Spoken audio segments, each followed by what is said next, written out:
آمنا وهم لا یفتنون صدق اللہ العظیم۔ بزرگان ملت، برادران عزیز، اللہ رب العزت کا ارشاد ہے، کیا لوگوں نے یہ خیال کیا ہے کہ محض اتنا کہنے پر کہ ہم ایمان لائے ہیں انہیں چھوڑ دیا جائے گا اور انہیں آزمایا نہیں جائے گا؟ وَلَقَدْ فَتَنَّا الَّذِينَ مِن قَبْلِهِمْ، البتہ تحقیق کہ ہم نے پہلوں کو بھی آزمایا۔ فَلَيَعْلَمَنَّ اللَّهُ الَّذِينَ صَدَقُوا وَلَيَعْلَمَنَّ الْكَاذِبِينَ، تو اللہ ضرور ظاہر کرنا چاہتا ہے کون سچے ہیں اور انہیں بھی ظاہر کرنا چاہتا ہے کون اس دعوے میں جھوٹے ہیں۔ حضرات گرامی، اللہ رب العزت اس آیت مبارکہ کی روشنی میں ہمیں سمجھا رہا ہے کہ اے ہمارا نام لینے والوں، تمہارے لیے ہمیشہ نعمتوں کی برسات ہی نہیں ہوگی، آزمائشوں سے بھی تمہیں گزرنا ہوگا، اور ایسی کڑی آزمائش اس لیے تمہارے ساتھ رکھی گئی ہے کہ تم کھرے ہیں یا کھوٹے ہیں، اس کو ہم دنیا پر ظاہر کرنا چاہتے ہیں۔ حضرات گرامی، یہ مسجد اقصی، ارض فلسطین اور وہاں کے احوال کے بارے میں تفصیلات کی ضرورت نہیں ہے، آپ نے بہت کچھ سن چکا ہے۔ مختصراً دو باتیں آپ کی خدمت میں رکھتا ہوں۔ پہلی بات تو یہ ہے کہ اللہ کے حبیب صلی اللہ علیہ وآلہ وسلم نے اللہ تبارک و تعالیٰ کا یہ فرمان ہم تک پہنچایا ہے کہ رب العزت فرماتا ہے، اے میرے بندو، میں نے ظلم کو اپنے اوپر حرام قرار دیا ہے، وَجَعَلْتُهُ بَيْنَكُمْ مُحَرَّمًا، اور اس کو میں نے تم پر بھی حرام کر دیا ہے کہ تمہارے درمیان بھی ظلم نہ ہو۔ فَلَا تَظَالَمُوا، تو تم کسی پر ظلم ڈھانے والے نہ بنو بلکہ عدل و انصاف بپا کرنے والے بنو۔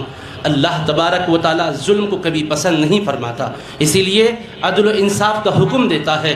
حبیب پاک علیہ السلام عدل و انصاف کی تعلیم کے ساتھ مبعوث ہوئے، بلکہ آج دنیا کے جتنے بھی مذاہب کے ماننے والے ہیں، جتنے بھی ممالک کے رہنے والے ہیں، قانون کے اعتبار سے اگر ان سے پوچھیں تو وہ یہی کہیں گے، ہمارا مذہب بھی ظلم کو پسند نہیں کرتا، ہمارا مذہب بھی عدل و انصاف کو پسند کرتا ہے۔ تو پھر سوال یہ پیدا ہوتا ہے کہ فلسطین میں جو کچھ ہو رہا ہے، کیا اس کو ظلم نہیں کہا جائے گا؟ کیا یہ بربریت نہیں ہے؟ کیا یہ دہشت گردی نہیں ہے؟ کیا یہ جارحیت نہیں ہے؟ صرف اس کو مسلمانوں کے مسئلے سے متعلق نہ کیا جائے، بلکہ ہر دھرم اور مذہب کا درد مند دل رکھنے والا بندہ آواز اٹھائے کہ یہ ظلم ہے، ظلم کو کبھی بھی گوارا نہیں کیا جا سکتا۔ ظالم کا ساتھ دینا یہ تمام جہاں کی بربادی کا بندوبست کرنا ہے، اور مظلوم کی حمایت کرنا امن و سلامتی کو برقرار رکھنا ہے۔ اللہ کے حبیب علیہ السلام نے تو ایسا احسان کیا ہے ان لوگوں پر جو آج ظلم و ستم وہاں ڈھا رہے ہیں۔ میں صرف ایک واقعہ آپ کے سامنے اشاراتی انداز میں کہہ کر بات کو ختم کر دیتا ہوں۔